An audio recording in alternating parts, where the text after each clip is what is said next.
brothers and sisters, keep in touch with your Maker. You need Him more desperately than anyone else. Wallahi, and I am serious. Keep in touch with your Maker, Allah subhanahu wa ta'ala. You need Him more than anyone else. So you have WhatsApp. Do you have the Quran on your phone? Do you have it?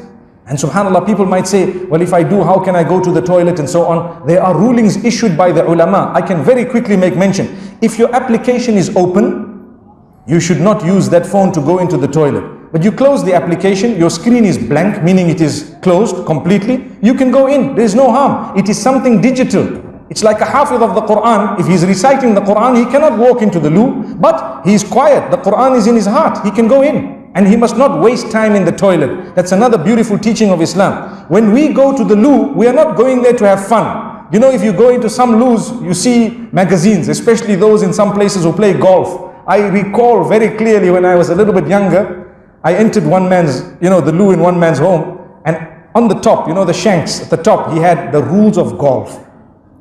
And wallahi, you won't believe what I'm telling you, but some of you might have seen it because now they sell it on an international scale. They have a small golf green in the toilet, meaning a small little makeshift thing with a mini putter and a golf ball. And whilst you're sitting, you're busy putting. Whilst you're sitting, you're busy putting. I'm not joking. I'm honest with you.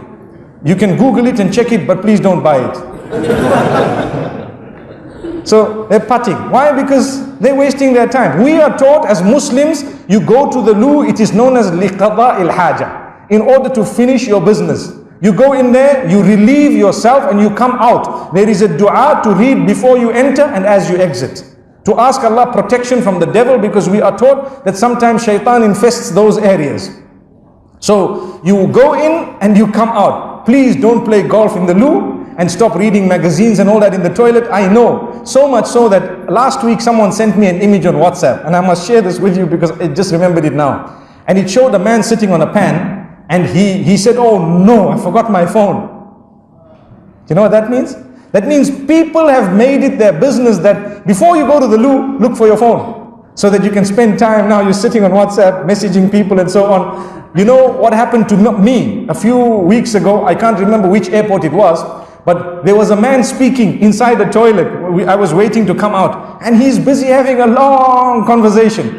And I wanted to tell him that, hey, finish up your business and get out. There's a queue here, man.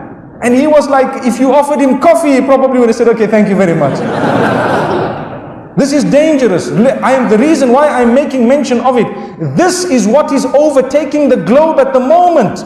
People are not understanding what their preferences are. And we were talking about developing a link with Allah. You need to get into the loo and come out of the loo. But remember something, in the same way we get so excited when we have Skype, when we have WhatsApp, when we have so many other types of or other formats. In Far East Asia they have WeChat and they have Line and so on, all these different, Tango and Viber and you name it, it's there. That is good, and mashallah, let's hope we are using it for something beneficial and good.